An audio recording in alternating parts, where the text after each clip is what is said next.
Hi there.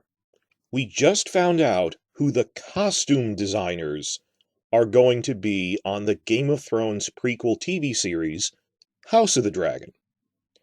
Actually, two people who will be major figures in the costume department. Let me start at the beginning. First, it was a couple of days before Christmas, actually, on December 18th, that, I'm hitting refresh on the IMDb page for House of the Dragon on a daily basis every morning to see what crew members have been updated in it. And so I was the first one to notice this, and then news sites ran with it that, wow, IMDb updated to list a costume concept illustrator named Benjamin Ip. Now, he's worked on such movies as Maleficent, Mistress of Evil. He's going to be working on Marvel's Eternals. And he also did concept work for The Alienist Season 2. I was a little confused by what that meant at first, that, well, he's an illustrator for it, that I then hung around in the chat section on a video that Costume Co. and Teflon TV were doing, and she explained that it's actually pretty common for various productions to split that into two things, that there is a skill at being a concept artist who draws clothes that are actually meant to be worn, and not just fantastical designs, that you're sketching what you realistically think this could function as. And then there's a different skill set for actually making it and picking the fabrics and the consistency and stuff. Now, Michelle Clapton on Game of Thrones did both. She did her own concept art and then would make it, physically realizing it and constructing it.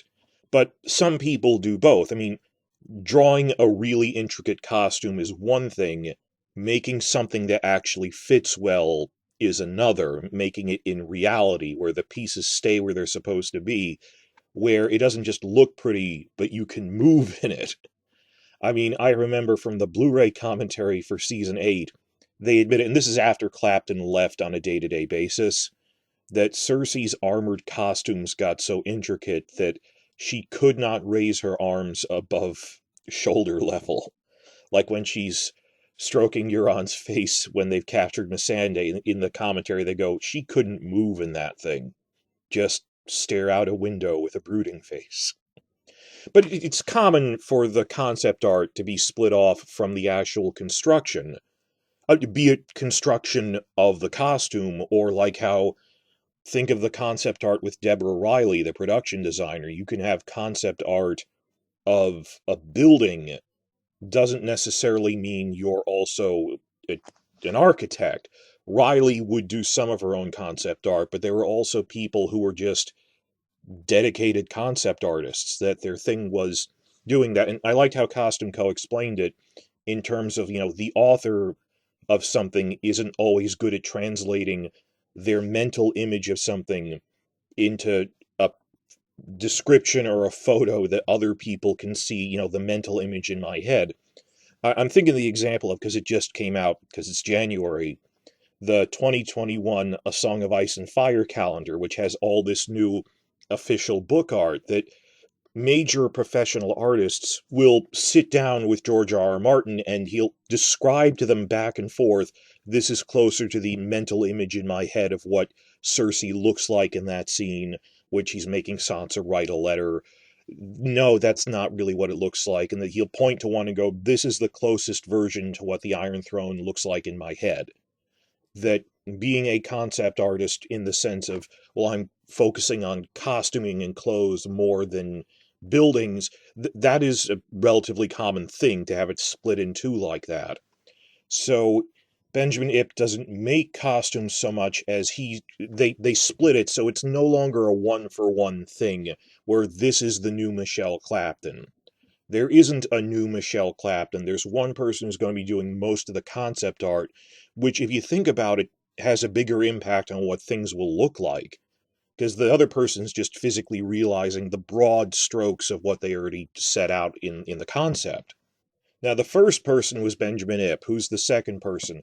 And we knew back in December, well, then who's going to be the actual costumer? We just found that out. Showrunner Ryan Condal mentioned in his podcast this week that they picked up the production designer and costumer from Alfonso Cuarón's Children of Men, which is this, dystopian classic movie of 2007. The production designer is going to be Jim Clay, but the costumer that they got from Children of Men is Jeannie Tamim. It's French, so it's pronounced Jeannie Tamim. So Benjamin will be doing most of the concept art. Jeannie will be doing the heavy actual costume realization, construction, realizing it given practical constraints. And, there might be some overlap with that because, Jeannie might be having some of her own concepts. I'm not sure. But ultimately, that might be a good thing, that there isn't just one person at the apex of the costume department with no deliberation or discussion, that instead they split concepts from the person who actually has to build them. This will lead to debate and discussion over, wait, are we sure we want to go with this design? I mean, I love the huge amount of work and dedication that Michelle Clapton and her team put into Game of Thrones, and I think Clapton did a great job. But, now and then, even in like season 1, there were things where, well, that's not exactly the way I would go with, little things that would seem trivial to you, nothing big, of just, I don't really like that costume design here or there, from like season 1 things. Because no one agrees 100%, but relative to the books they're based on. And I think we get more out of having a more delegated costume design panel of sorts working on this. Compare this direct comparison to how Game of Thrones didn't really have a full writer's room. I mean, they admit that. It's just Benioff and Weiss and 2 assistants they hired. That there was no roundtable discussion that a show of this size should have a dozen staff writers. And we didn't get that, so they didn't deliberate things. Similarly, while I do think Clapton was pretty much 90% right most of the time, there's a few outliers here. There are things you would think are silly, to me, that I don't really see them doing this. So it's a step away from, like much of House of the Dragon, that it actually has a full writer's room on this show, that they're going to have a costume department that consists of more than one lead designer. So we might have to pick apart, is this like a 60-40 split between Benjamin Ip and Jeannie Tamim? Or is it a 70-30 split between Benjamin and Jeannie? I'm not sure. We'll learn more about that in coming months, but yeah, I am encouraged that they're having more than one person at the top design level like that. What really surprised me about this whole experience, though, I was refreshing IMDb, and hey, they listed a costume department person. Now, I'd have been just as excited if it was, because, I'm obsessive about researching facts and reporting on them. Oh, they hired the sound effects person, or whatever, or the cinematographer. I'd be obsessing over as a cinemaphile. So I just went on Twitter, oh, no one else noticed this, that IMDb updated to list a costume designer. And that just blew up. I mean, normally when I list like, oh, they hired a director or they hired a cinematographer, and I tweet it out, it gets like a half a dozen likes or something for my regular subscribers. Within a single day, like within an afternoon, this thing had 200 likes. It had been shared 80 times. And all these retweets, and in the comments, and all these raging debates started going on. And reading through those Twitter threads, what the real thing that shocked me, not that, wow, everyone's really interested in this. What truly surprised me was just the rancor going back and forth in these Twitter threads. I mean, real, deep-seated, deep-cutting arguments back and forth. People targeted at Clapton and each other. People who outright hated Clapton, not just the fact that they hated her, I'm talking the level of hate I hadn't seen, the ferocity of it, and then the equal ferocity of all the stans defending the costumes of their favorite characters. How dare you insult that Marjorie costume? How dare you insult that Daenerys costume? And it went back and forth, and frankly, it got acrimonious. I mean, to use the vernacular, it seemed like someone was about to cut a girl. I had no idea that the costuming fandom was so ruthless. So I already listed off Benjamin Ip and the stuff he's worked on, mostly the Maleficent thing, and I've been showing on screen here concept art for Maleficent from his website. It's good to have something solid in front of our face to look at, though I'm also impressed with his work on The Alienist. But who is Jeannie Tamim? She is French, raised in Paris, graduated from the Paris Nanterre University. In later life, moved to London for movie work, back and forth. She's been working at this for decades. She's 72. She's very experienced. And she's probably best known for being the lead costumer on the Harry Potter franchise. Which makes sense. That I've talked about this in other videos, that AT&T is now the parent company of both WB and HBO, and House of the Dragon will be filming in Leavesden, just outside of London, which was the production hub for the Harry Potter movies. That Harry Potter was a WB movie franchise, so they're bringing in one of their big in-house guns to work on this, which is great. The top-tier stuff, they're not just shoving off whatever on this. And when I say that Jeannie Tamim was the costumer on the Harry Potter franchise, she was the second one, that she came in starting in the third movie, Prisoner of Azkaban, and then stayed with it for the rest of the original series run. So for the next 5 movies, 6 in all, she was costuming Harry Potter. Then she officially said, I feel that all of my work has been completed, and in sum, with the end of that, I don't feel I need to come back for the prequels to that. So that's why she's not in Fantastic Beasts. She didn't want to come back. And I can see that, creatively you gave it your all. That she started in the third movie, which was, of course, directed by Alfonso Cuarón, a famous director, and after that she stayed with it through the whole run of the thing. And you think, oh, she's a Harry Potter lady, it's all fantastical and absurdity.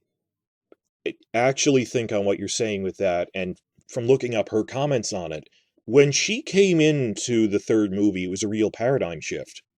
And she kept arguing for, and she's talked about this in interviews, that she wanted the costumes in Harry Potter to be a lot more realistic. Which sounds a little weird at first. It's this wizarding school, but Harry Potter is urban fantasy. They go to the Muggle world, where they wear street clothes at different times. So she actually tried to rein in some of the more fantastical or lyrical elements from the first 2 movies. And on top of this, she also had to deal with the fact that a lot of time passes over the course of the next 6 movies. So she has to plot out character arcs through clothing, not unlike a TV show. Particularly young characters who will age up over time, and their look will be different because they're gone from a kid to a teenager. Things that a show like House of the Dragon would have to deal with, particularly Season 1, is going to have time skips on the scale of 30 years if they're covering the Rogue Prince era. The actual Dance of the Dragons, the actual war, lasts 2 years, but the prelude to it starts when Rhaenyra is a child and ends when she's a mother herself, and then her father dies and the war begins, the Succession War. So this is something you really need experience with for a TV show, plotting out long-term character arcs, particularly for characters who are growing into adulthood. So that's pretty encouraging. Also, Tamim usually likes working with pen and paper concept art instead of digital 3D models, always great. I think the 3D stuff is lazy and you only use it when you have to. And she's collaborated with Alfonso Cuarón after that on a couple of projects. She, of course, worked on the critically acclaimed blockbuster Children of Men. That was 2006. It's 2007 was when they gave out the award for it. So she was on Harry Potter, she was on Children of Men, and after the final main sequence Harry Potter movie in 2011, she was also costume designer on Cuarón's 2013 movie Gravity, the one with the astronauts in space. So for that, she had to design relatively realistic spacesuits, and it's a wide range from Harry Potter to contemporary spacesuits. Then in 2012, she was also the costumer on Wrath of the Titans. So really a range there that maybe it wasn't a great movie, but experience working in the fantasy sword and sandals genre. So she's costumed everything from ancient Greek myth movies to astronauts to urban fantasy Harry Potter stuff. After 2012, she then worked on the James Bond franchise for 2 movies. She was costume designer for Skyfall in 2012 and Spectre in 2015. And reading through all of her interviews on this, once again, she brought a new focus on realism to a franchise. She explained that, in her view, Bond girl costumes were usually just meant to show them off as eye candy, but were totally unrealistic. And this is not tactical gear. You would not be running around in this. You're the secret agent scientist who is just a pinup model that dresses like a pinup model. This is impractical. So she switched to having female characters in those 2 Bond films dress in realistic outfits, or like agents wearing things you'd actually move around in. And I agree. Look, guys, yeah, the comic book versions of James Bond can be fun, like the sillier Sean Connery moments, or the downright absurdities of the Roger Moore era. That's pushing it even for me. Like Dr. No with the metal hands. That's fun. It's fun. But at a certain point, it verges on self-parody. When you have the Bond girl who's clearly just with a punny name sexing it up. When it feels like they're practically trying to invoke Dr. Evil minions from Austin Powers. That, part of me goes, that's fun in its place, but I kind of want James Bond to be a semi-realistic, spy thriller. That it doesn't break the reality of it, the immersion. So yeah, I want it to be relatively realistic costumes for female spies and assassins who aren't just sex puns. But you see what she did for both of these franchises. That it wasn't, you look at a sheet of paper and go, oh, she's doing all this fantastical stuff. For Harry Potter and James Bond, she brought this new emphasis on realism, which is great for coming into a Westeros show like House of the Dragon, because Martin's World of Westeros is really the flagship project for low fantasy as opposed to high fantasy. Low fantasy is realistic fantasy that stays grounded.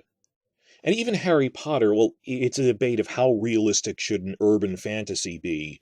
Well, it's got that urban element to it, that the world within the world, that they go to London, normal London, and do things and dress in like a hoodie or something. So part of it should be realistic with the fantastic. That's a separate debate of urban fantasy, of how real should it be compared to Martin is basically making a fictional Britain to have a fictional history in, with a little bit of magic sprinkled in there, but not a lot. I mean, it deals with economics, with disease. It's ruthlessly realistic, not the battle between good and evil, but with the battle of good and evil within the heart of every man, not externalized as we're killing orcs. So I felt really good about reading about her backstory, that not only she got decades of experience, she's this top-tier international designer on major franchises, but her emphasis on realism that way. Very recently, by the way, just back in 2019, she got a lot of awards nominations for being costumer on Judy, that Judy Garland biopic. And she's also slated to be, well, she was the costume designer on Marvel's Black Widow film. So, wide range there. So, stressing realism, I'm feeling really good about this. I'm not exactly sure how much of a blend it's going to be between Benjamin Ip's designs and Jeannie Tamim. I'm starting to wonder if she's actually going to be doing more of it because she's such a bigger name. We'll figure that out. I mean, I hope they complement each other with their work like this. I'm not sure. Lastly, I want to reiterate, this is from an earlier interview, Ryan Condal, the showrunner, did briefly mention in this video interview a few weeks ago the overall design aesthetic they're shooting for in House of the Dragon. And he just said, we don't want to reinvent the wheel. We don't want it to be a soft reboot of the look of Game of Thrones. It's going to look like something that can fit in the universe of Game of Thrones, just in a different time period. And he didn't give, specifics or anything, but he said Well, you think about it, it's a medieval world. Even though we're set 200 years before Game of Thrones, medieval time doesn't advance that much. It's not like new technologies were invented between the Dance of the Dragons and the War of the Five Kings. Like, they didn't suddenly invent rubber and machine pressing and all sorts of other stuff. So, like, tech-wise, they're at the same level, and while things will look a little different only in the extent of how individual fashions for individual characters can vary, it'll look like they're different people in this world. That Rhaenyra and her stepmother Alicent are different individuals, so they won't look exactly like Cersei and Marjorie's very specific, very unique styles. But it'll be something that looks like they could have walked into the room on that set and not be totally out of place. I mean, compared to really high fantasy stuff like in Dungeons and Dragons, or I'm even thinking of like Star Wars Coruscant nightclub stuff. I know that's sci-fi, but we're not looking for a really high fantasy look. It'll look like someone could have walked in the room and not been out of place. So that was an earlier interview. I made an earlier video about it, showing the clip where he talks about it. I'm going to link that in the description below and at the end of the video. Please check the earlier thing out if you haven't already. But still, it's fun for me that even more than the main novels, just the plot detail that the Targaryen Civil War, the factions are called the Blacks and the Greens, after how Rhaenyra and Alicent dressed. They said, well, they went to a tourney. Infamously, Rhaenyra started wearing Targaryen black from their heraldry, and Alicent just liked wearing green. And then suddenly, because it's all this, they're the trendsetters for their political factions, everyone started displaying their political allegiance by wearing the same color and style as Rhaenyra or Alicent, black with red highlights for Rhaenyra's followers. Then Alicent's followers, like the Hightowers and Lannisters, would wear the same color and cut of what she was wearing. And it just kind of stuck that way, which is pretty accurate. In the Middle Ages, they didn't have TV. You wore your wealth, you wore your political allegiance to announce it to the world by how you appear. So I hope we see more of that. That Clapton played around with that a little in Game of Thrones. That you gradually see more the handmaidens in season 3 starting to dress like Marjorie instead of Cersei, and then more the noble ladies, until no one is dressing like Cersei anymore, to show the shifting allegiances, or how Sansa shifts from Cersei's style to Marjorie's style at one point, or closer to Marjorie's style. Think of that cranked up to 11 with this, and they'll be playing around with it a lot, because season 1 of this show will be mostly court politics setting up the war. Of you see these factions forming and they start dressing differently between Rhaenyra and Daemon's group and Alicent and Aegon II's style. Looking ahead, and that's the end of what this report is on, I didn't originally get this book because it's really expensive, but one of my relatives got me for Christmas Michelle Clapton's big costumes book that she put out after season 8, as looking back at my whole experience with the show. And I've left it shrink wrapped because Wreck-It Ralph 2 showed me that it's a good idea for YouTube channels to do unboxing videos. So in a week or two, when I'm done with all the casting info stuff and reporting on those videos, I'm going to do an unboxing video / review of all this treasure trove of information in this really big, really thick book on all the costumes that Clapton put out. And I'm eventually going to be updating all of our online costuming databases on the wikis and stuff with it. So, big news just came out in terms of who they're picking for costume designers. Keep checking back here for updates as we get them. A lot of things are starting up again now because the prequel's really going to start filming soon. And next week or so, I'll have a fun unboxing video on Clapton's Big Book o' costumes.